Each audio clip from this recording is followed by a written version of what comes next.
오늘 말씀은 이웃을 내 자신같이 사랑하라.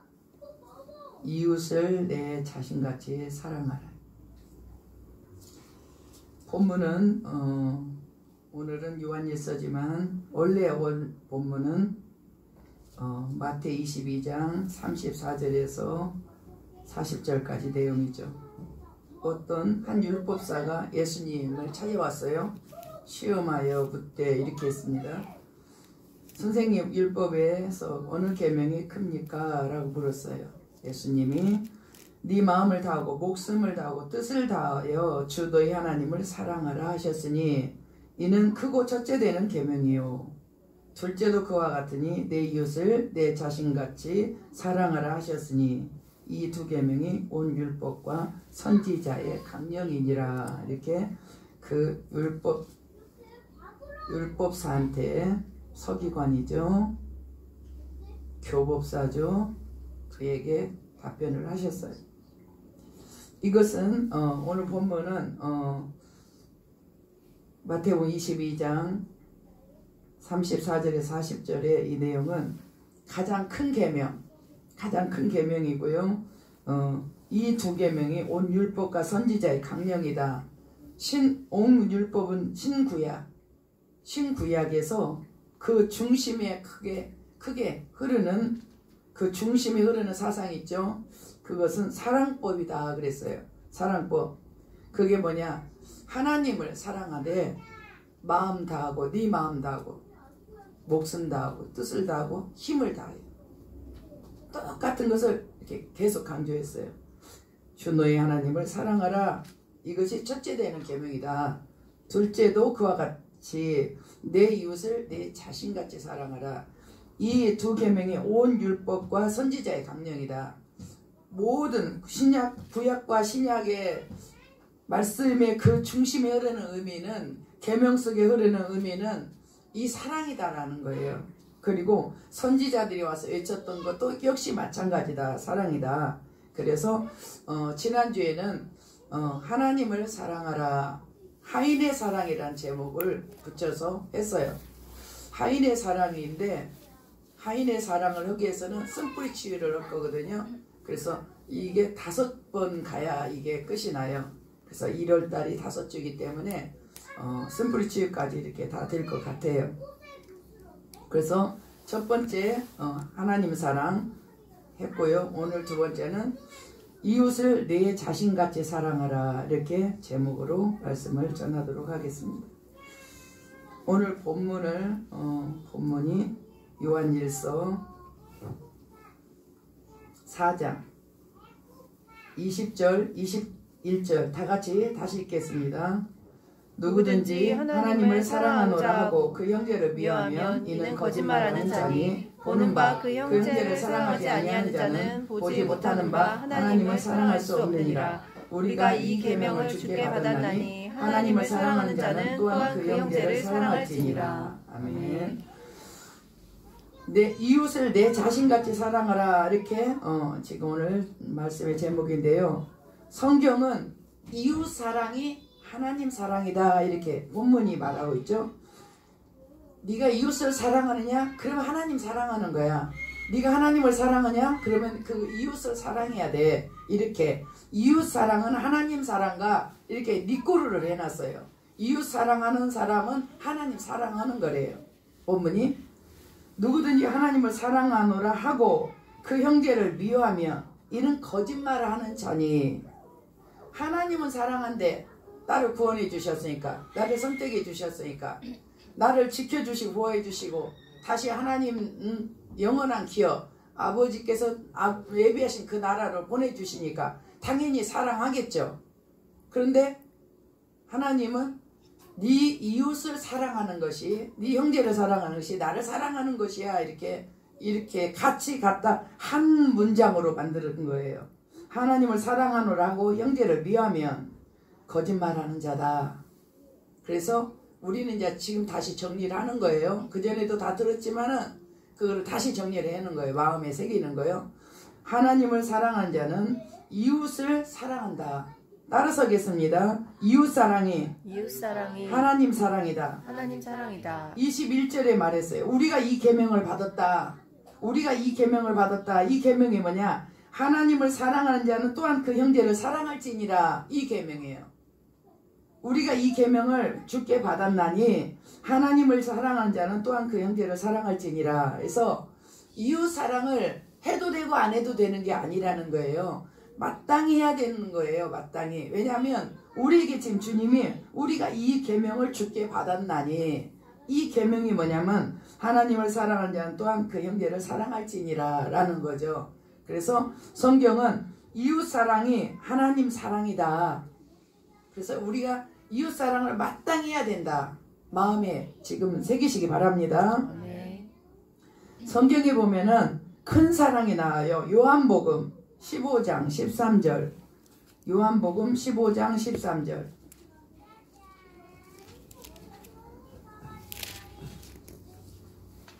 요한복음 15장 13절을 보면은, 자, 읽겠습니다. 사람이 친구를 위하여 자기 목숨을 버리면 이보다 더 큰 사랑이 없나니. 그래. 큰 사랑을, 이보다 더 큰 사랑이 없다. 그게 뭐냐면 사람이 친구를 위하여 자기 목숨을 버리는 거. 이보다 더 큰 사랑이 없다. 그래서 큰 사랑, 또 이웃을 내 몸같이 사랑하면 최고의 사랑이라고 또 야고보서에는 그렇게 나와요. 이렇게 큰 사랑, 최고의 사랑인데, 이 말씀은 사람이 친구를 위해서 목숨을 내주면 그보다 큰 사랑이 없다. 이렇게 말씀하시고, 또 고린도전서 13장에는 또 조금 더 보완을 해요. 보충을 하죠. 고린도전서 13장 3절에서 7절.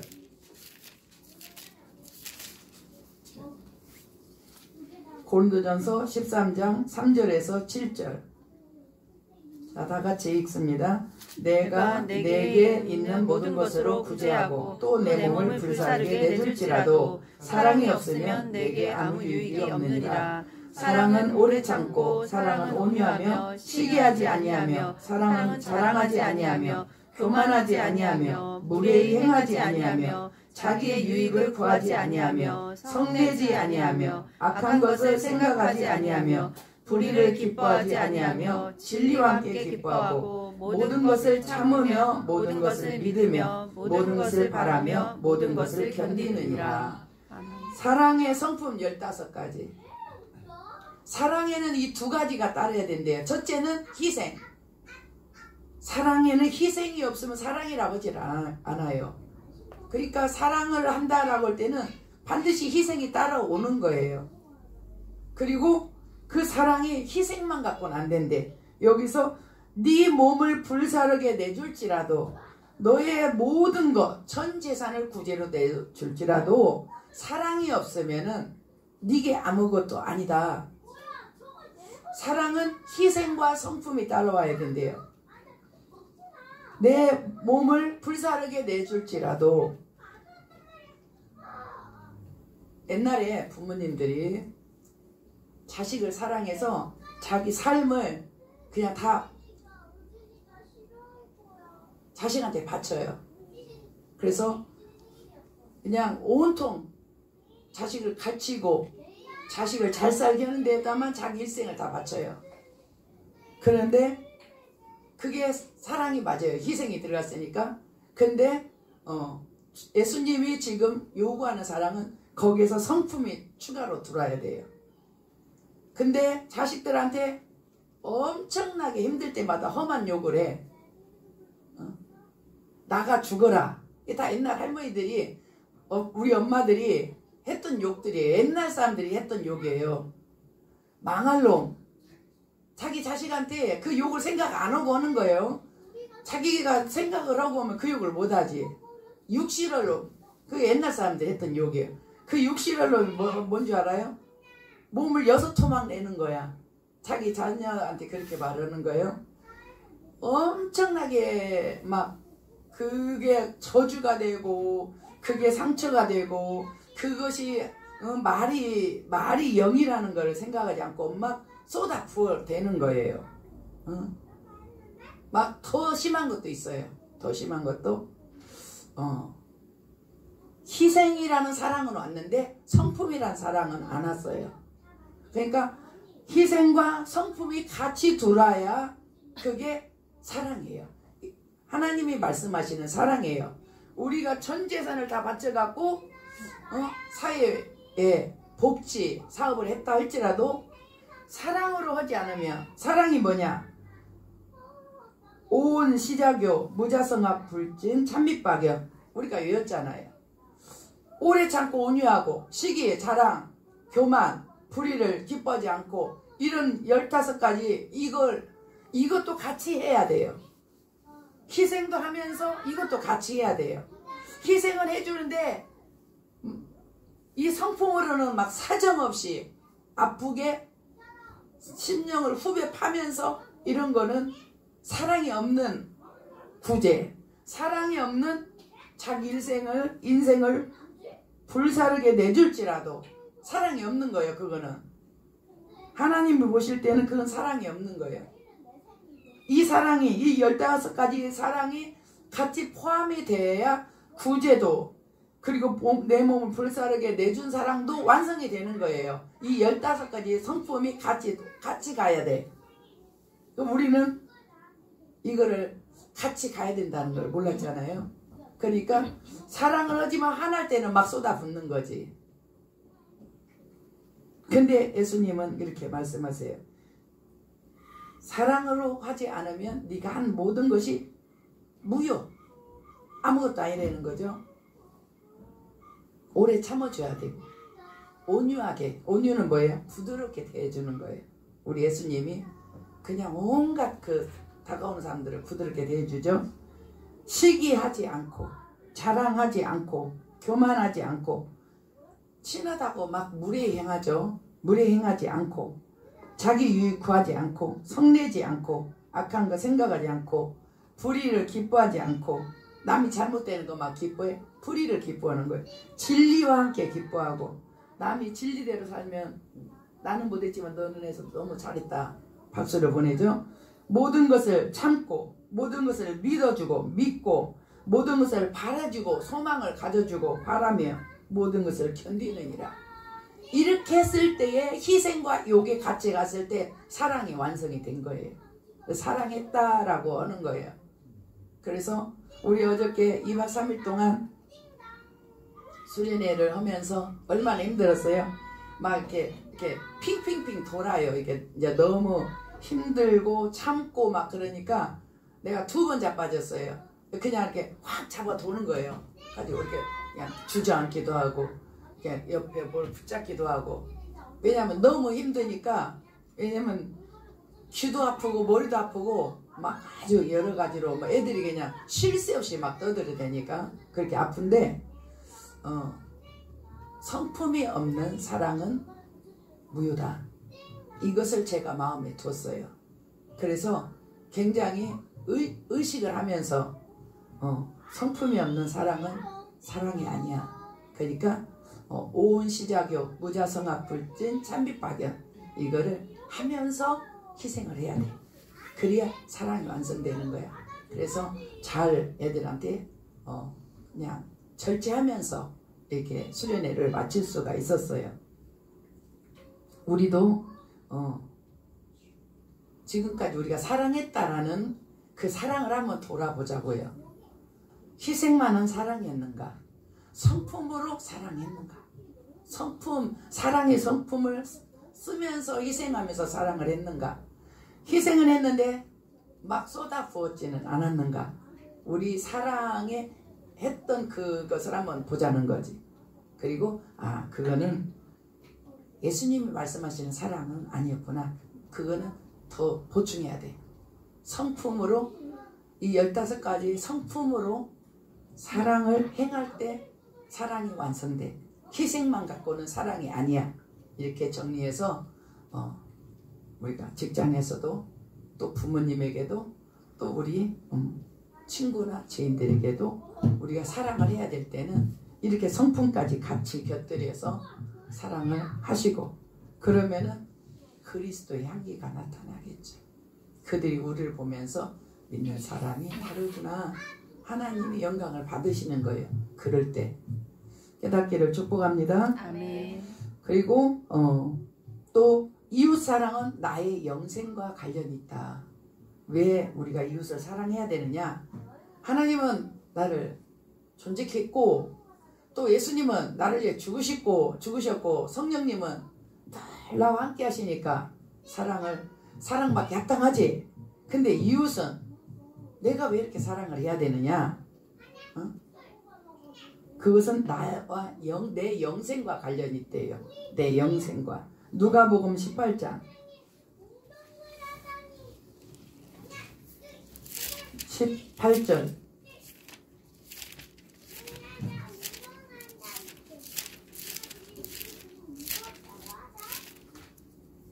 23절까지 교독으로 하겠습니다. 어떤 관리가 물어 이르되 선한 선생님이여 내가 무엇을 하여 영생을 얻으리까? 예수께서 이르시되 네가 어찌하여 나를 선하다 일컫느냐? 하나님 한 분 외에는 선한 이가 없느니라. 네가 계명을 안 하니 간음하지 말라, 살인하지 말라, 도둑질하지 말라, 거짓 증언하지 말라, 네 부모를 공경하라 했느니라. 이처되 이것은 내가 어려서부터 다 지켰나이다. 예수께서 이 말을 들으시고 이르시되 네게 아직도 한 가지 부족한 것이 있으니 네게 있는 것을 다 팔아 가난한 자들에게 나눠주라. 그리하면 하늘에서 네게 보화가 있으리라. 그리고 와서 나를 따르라 하시니 그 사람이 큰 부자이므로 이 말씀을 듣고 심히 근심하더라. 조금 두 절만 더 읽겠습니다. 제가 예수께서 그를 보시고 이르시되 재물이 있는 자는 하나님의 나라에 들어가기가 얼마나 어려운지 낙타가 바늘기로 들어가는 것이 부자가 하나님 나라에 들어가는 것보다 쉬우니라 하시니. 이웃 사랑은 내 영생과 관계가 있대요. 그 말은 뭐냐면 계명을 지켜야 된다라는 거예요. 좁은 문이 계명이거든요. 좁은 길이 계명이에요. 계명을 지키면서 예수님을 따라가는 게 좁은 문, 좁은 길이에요.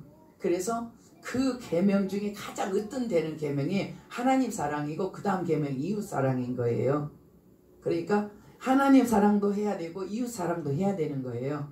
그래야 그 계명을 따라서 좁은 문, 좁은 길을 가면서 그 끝에는 영생이거든요. 그러니까 우리가 이웃 사랑은 하나님 우리에게 주신 법, 계명이기 때문에 그 좁은 문 좁은 길은 다 계명이기 때문에 이것을 반드시 지키는 거예요. 못 지키면 다시 또 시도하는 거예요. 회개라는 우리에게 무한반복의 기회를 주셨죠. 그러니까 못 지켰어. 회개하고 다시 또 시작하고 그렇게 하면 점점 나아지겠죠. 이렇게 한 관리가 왔습니다. 이 사람은 큰 부자다 성경은 말하고 있어요. 근데 어떻게 영생을 얻겠습니까? 그러니까 계명을 지켜라 이렇게 말씀하셨어요. 그러니까 내가 어려서부터 다 지켰어요 이렇게 했어요. 근데 예수님이 네게 아직 한 가지 부족한 것이 있다. 그러면서 네 소유를 다 팔아서 가난한 자에게 나눠주고 그리고 와서 나를 따르라. 최춘성이라는 할아버지 있잖아요. 엄청 부자 그냥 그 김포 땅인지 하여튼 엄청 그 땅이 그분 땅을 피해서는 길을 갈 수가 없을 정도로. 근데 그분이 이 말씀에 그분이 이렇게 꺾어진 거예요.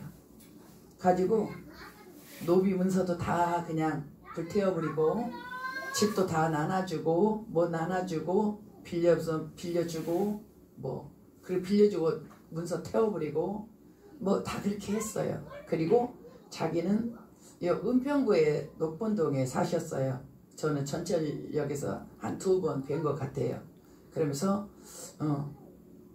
복음을 예수천국 불신지옥 그것 들고 다니면서 우리가 사랑하면 왜 코리아가 두 개냐 막 이러면서 이렇게 남북이 통일되기 전까지는 신발을 신지 않겠다 해서 맨발로 이렇게 걸어 다녀요. 그러니까 다 보는 거예요. 할아버지 발 안 시려요. 괜찮아요. 힘들지 않아요. 예수는 나의 힘이요. 이렇게 하면서 그렇게 계속 다니다가 마지막 돌아가신 날도 그날도 전철역에서 전도하고 앉아서 이렇게 계시다가 그대로 가신 거예요. 그거를 이제 그 최춘선 할아버지에 대해서 나왔어요. 그 유튜브 보면 들어가 보면 나와요. 정말로 이렇게 실천하신 분들이 종종 있더라고요. 보니까 다 팔아서 나눠주고 맨몸으로 이렇게. 그 외국에도 이런 사람 많아요. 그 유명한 성자들 이름 되면 그들이 그랬어요. 이게 불가능한 일이 아니고 이게 가능한 일이에요. 우리는 재물이 없기 때문에 그럴 일도 없지만 이게 불가능한 일이 아니에요. 근데 이 관리는 재물을 굉장히 굳게 붙들었어요. 그래서 예수님이 영생의 길을 알려준 거예요. 근데 그가 재물이 많으므로 심히 근심하더라 하는데 마태나 마가에서는 근심하고 가더라 이렇게 했어요. 그래서 거기서 딱 끝난 거잖아요. 근데 예수님이 거기 뒤에 이제 그 사건을 놓고 말씀하시는 거예요. 부자가 하나님 나라에 들어가는 것이 얼마나 어려운지. 낙타가 바늘길로 들어가는 것이 차라리 쉽다. 왜냐면 그 사람의 하나님은 재물이기 때문에 그래요. 그 사람의 하나님은 재물이야. 그래서 두 주인을 섬기지 못한다고 했잖아요. 마태복음에. 그러니까 그 사람은 재물로 신을 섬긴 거예요. 우상 숭배가 되겠지 않았냐 앞에. 부자가 되는 건 좋아요. 근데 그 재물을 붙들고 있으면은 그 재물 붙든 것이 증거가 돼서 심판을 받게 돼요. 부자는 열심히 퍼다 주고 날려줘야 돼요. 그것이 부자의 사명이에요. 우리도 축복받아서 이렇게 하면 돼요. 그런 축복이 우리 있기를 축복합니다. 아멘. 마태 25장 그렇게 안 나눠줘 갖고 심판받는 장면이 나와요. 마태 25장 34절 마태 25장 34절 같이 읽습니다.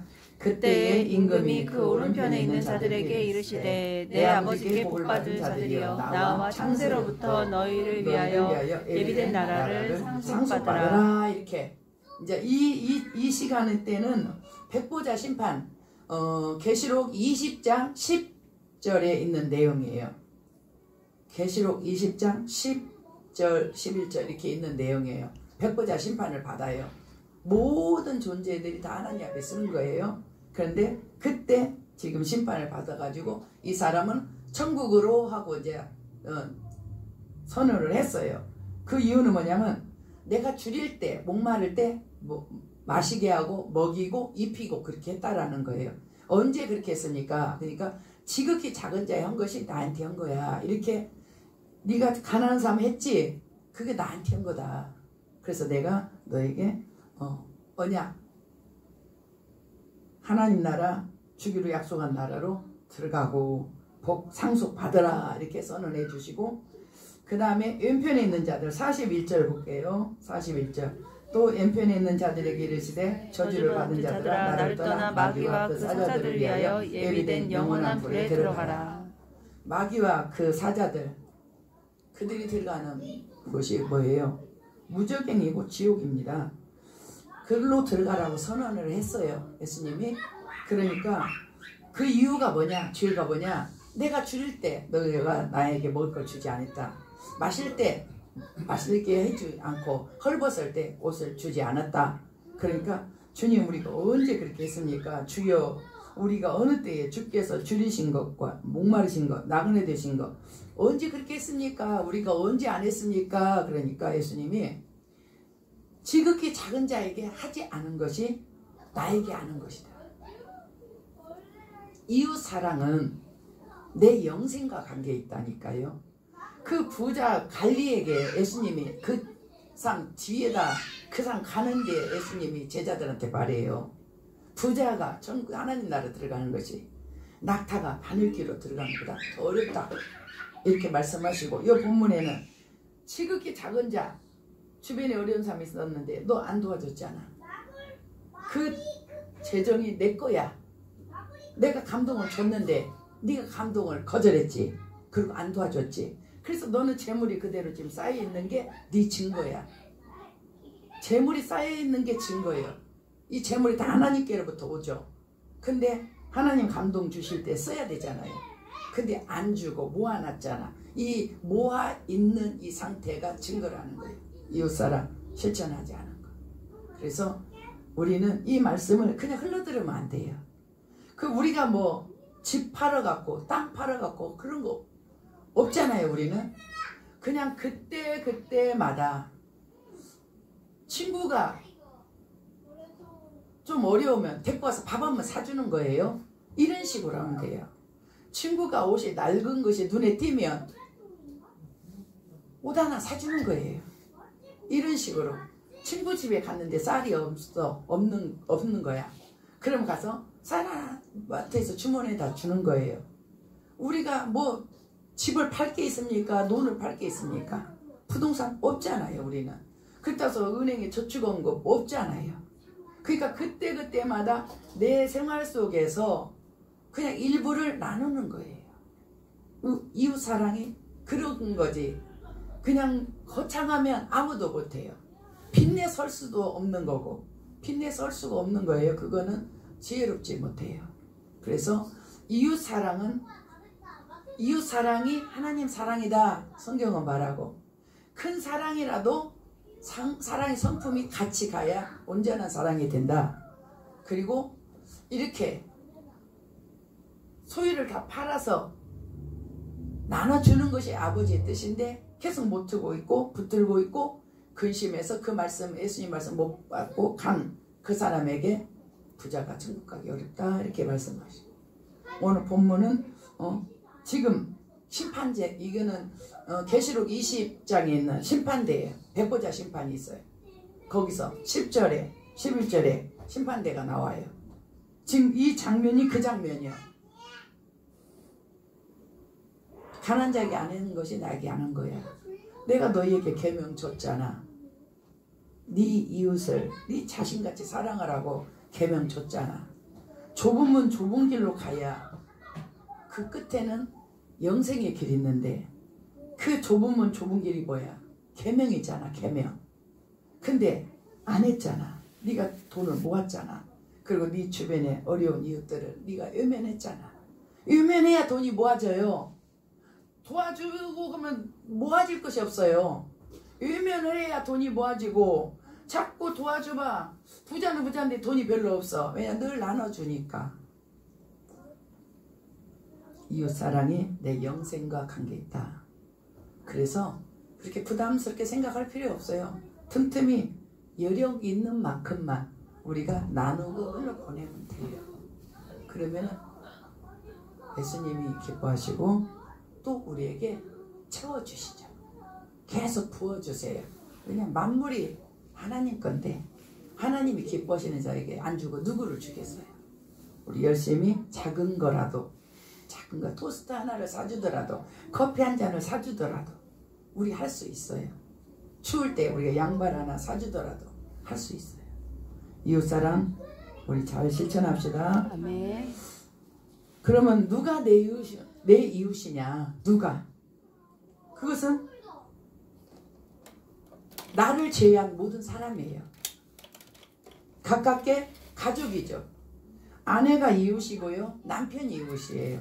부모가 이웃이고 자식이 이웃이고 형제가 이웃이고 자매가 이웃이고 자기 인척 중에 가난한 사람이 자기 이웃이에요. 이웃이 누굽니까? 라고 하면 나를 제한 내 주변의 모든 사람이 내 이웃이에요. 하나님 편에서 그렇다는 거죠. 주 안에 있는 성도들 이웃입니다. 가난한 소외된 자들 이웃입니다. 그리고 나와 원수된 관계도 이웃입니다. 그리고 아주 그냥 사이에서 힘들게 하는 죄인들도 이웃입니다. 그리고 갑자기 강도를 만난 어려움을 만난 자 이웃입니다. 그리고 국가와 모든 민족도 다 이웃이에요. 이렇게 그러나 우리 주님이 항상 주 안에서 먼저 섬기라고 주 안에서 먼저 도와주라고 하죠. 그래서 우리가 도와줄 자를 교회에서 먼저 보는 거예요.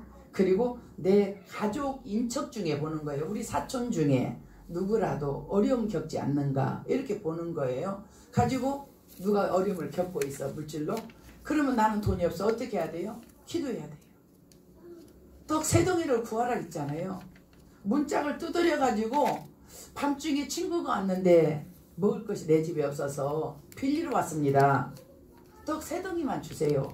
밤중에 가서 친구 집에 가서 막 두드렸어요. 그러니까 밤중에 줬어요. 내가 네 친구라서 주는 게 아니라 문짝을 두드려서, 그래서 내가 준 거다. 네가 간절히 막 구해서 내가 준 거다. 그 문짝을 두드린 준 그 사람 누구냐면 하나님이에요. 비유를 한 거예요. 그러니까 우리 주변에 어려운 사람이 있는데 나는 도와줄 여력이 없어. 그러면 하나님께 구하는 거예요. 하나님, 저 사람이 너무 어렵습니다. 한 달에 얼마라도 도와주게, 아니면 한 번이라도 도와주게, 얼마 정도는 하나님이 제게 주세요. 이렇게 기도를 하는 거예요. 그래서 그 돈이 생기면은 그 사람한테 갖다 주는 거예요. 그러니까 성경은 아버지께 구해서 주라는 거예요. 그게 누가복음에 그런 내용들이 나와 있어요. 우리 이웃은 나를 제한 모든 사람이라는 거. 자기만 생각하면 안 돼요. 자기 가족만 생각하면 안 돼요. 하나님 나라에서는 모든 사람이 형제이기 때문에 하나님 나라 기준으로 재판을 하거든요. 심판을.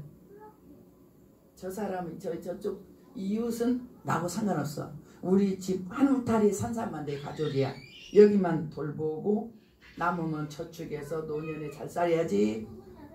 문 열고 나가니까 가난한 사람이 너무 많아. 누구야 그게? 한 부자, 음부에 떨어진 한 부자, 그 앞에 거지 나사로, 이런 경우에 자기 가족만 돌보고 문 열고 나가면 거지가 있는데 안 돌본 거예요. 그게 나사로가 거지가 아니에요. 그냥 가난한 사람을 비유한 거예요. 그 사람 음부 갔어요. 부자가 자기 가족만 돌봐. 우리는 하나님 편에서 모든 사람이 형제 반열이라는 거.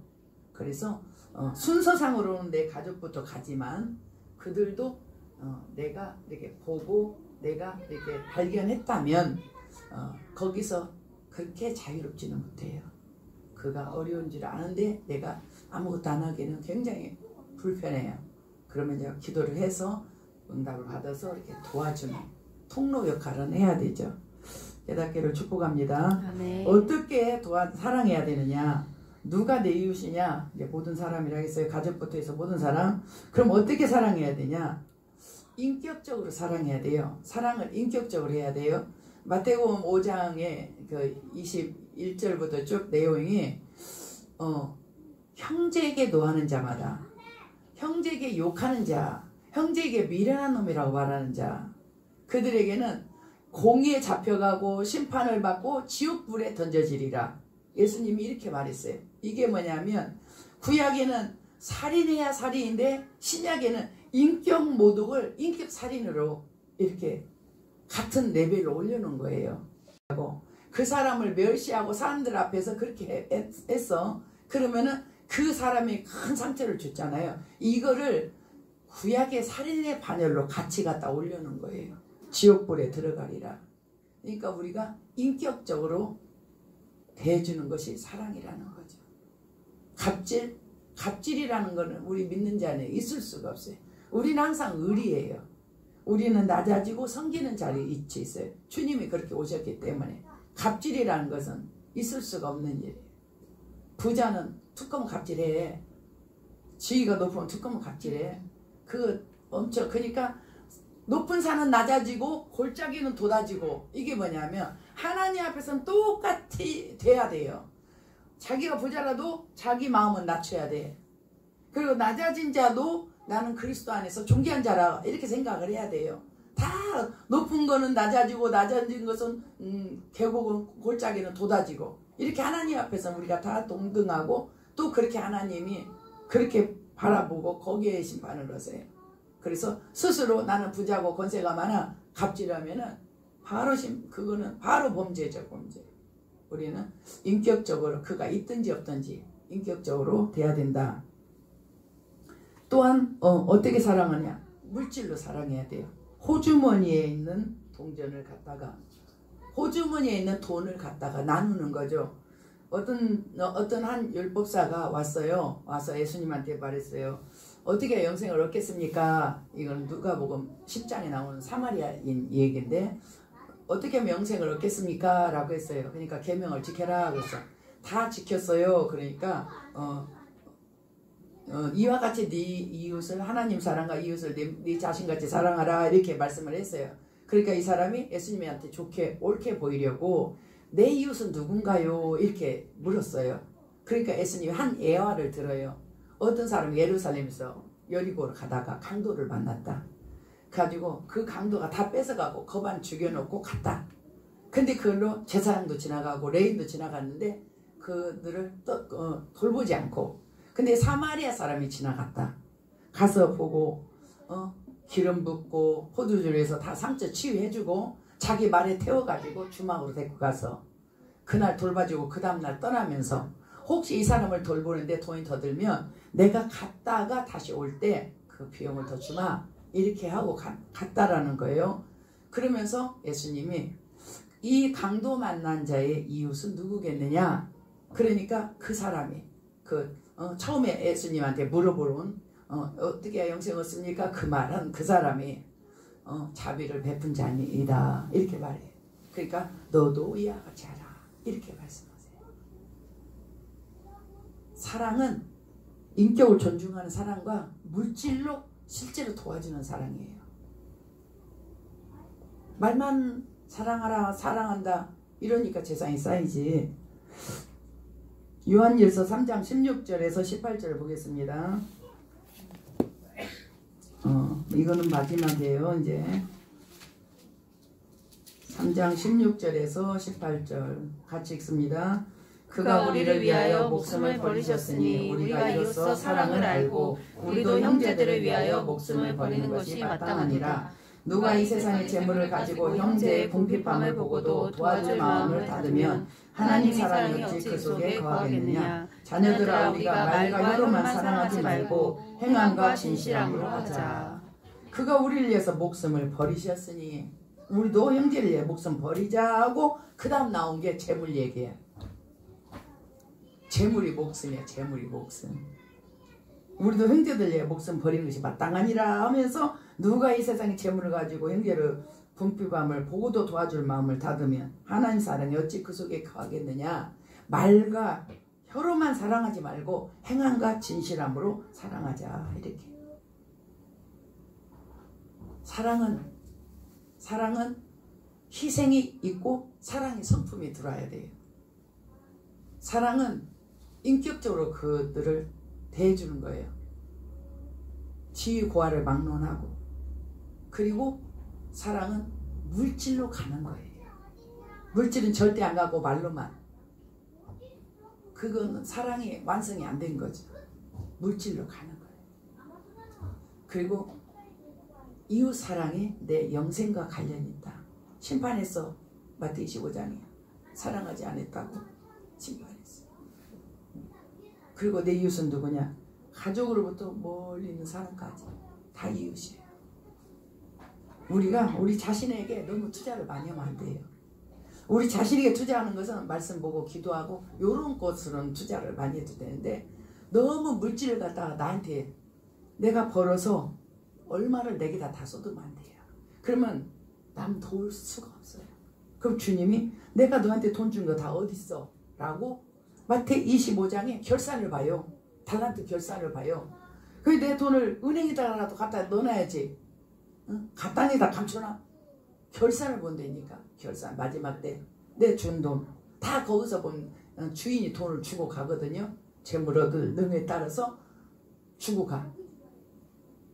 다 우리에 오는 물질은 하나님이 우리에게 주신 거예요. 그것의 고백이 11조인 거예요. 근데 그것을 다 11조 드리고 나머지 그냥 대부분을 나한테 써. 그럼 우린 이웃 도와줄 돈이 없어요. 우리가 뭐 얼마나 많이 번다고 500만 원, 1000만 원 버는 거 아니잖아요. 조금 버는 데서 주님 드리고 그리고 나 쓰고 저쪽 조금 하죠. 거기서 이웃 사랑 것을 조금만 더 내는 거예요. 조금만. 요즘에는 하도 어려우니까 구제들을 안 하니까 영상에서 뭐가 나오냐면 1,000원짜리 부제를 외국인인데 이제 우리가 찬송가 성경 이거를 이제 다운받아가지고 보면은 거기서 이렇게 광고가 떠요. 그 1,000원씩 후원해달라는 광고가 떠요. 그전에는 10,000원, 20,000원 그랬거든요. 근데 1,000원, 1,000원은 빨리 있는 외국에 그쪽이 있는 것 같아요. 1,000원이면 뭐 한 달 산다는 뭐 그 옛날 얘기인지는 모르겠지만 하여튼 그때 그랬어요. 주님 오실 날은 가깝고 우리 삶을 정비해야 됩니다. 너무 고급스러운 거 하지 마세요. 돈이 없으니까요. 조금 벌잖아요. 좋은 거 다 쓰고 좋은 거 다 먹고 그러면은 없어요. 헌금 좀 내면 그냥 끝이야. 조금씩 다 조금 낮춰야 돼요. 그래서 그 틈에서 하고 주님한테 더 돈을 달라게 해야 돼요. 하나님 나에게 재정을 좀 더 주세요. 그래서 좀 이렇게 시원시원하게 부지할 수 있도록 나에게 재정을 더 주세요. 기도를 할 필요가 있어요. 이 시간에 우리가 하나님 앞에 회개할 겁니다. 무슨 회개냐? 내 이웃을 사랑하지 못했다라는 거죠. 그 사랑은 인격 사랑이고 그리고 물질로 가는 사랑이에요. 인격을 존중하는 사랑, 물질로 가는 사랑. 목숨을 내줬어도 성품이 들어가지 않으면 막 멸시하는 말하고 그러면은 그 사랑 아니래. 지금 우리 하나님이 우리에게 주신 이웃 사랑을 지금 본 거예요. 이제 우리 할 거예요. 구제도 조금씩 하고 그리고 희생도 하고 성품 사랑도 하고 그렇게 할 거예요. 그리고 말 한마디도 따뜻하게 하고 작은 것도 커피 한 잔도 뭐 사주면 되죠. 토스트 하나 사주면 되죠. 그게 뭐 그렇게 나를 망하게 하겠어요? 우리는 우리 형편대로 하는 거예요. 이웃 사랑을 실천하는 거예요. 분명히 우리 주변에 있어요. 저도 그렇게 살아봤기 때문에 놈들이 볼 때는 멀쩡해요. 1,000원도 없는 거예요. 1,000원도. 김밥을 못 사 먹어. 김밥 전국이 그때 1,000원이었어. 김밥을 못 사 먹어. 그러니까 맨날 내가 돈만 생기게 봐라. 저 김밥 진짜 많이 사 먹어야지. 그러면서 그냥 지나다녔었어요. 그렇게 멀쩡한데 그렇게 어려운 사람들이 속속이 배겨 있다라는 거죠. 나눠야 됩니다. 그래야 주님이 우리에게 부어요. 회개 기도합니다.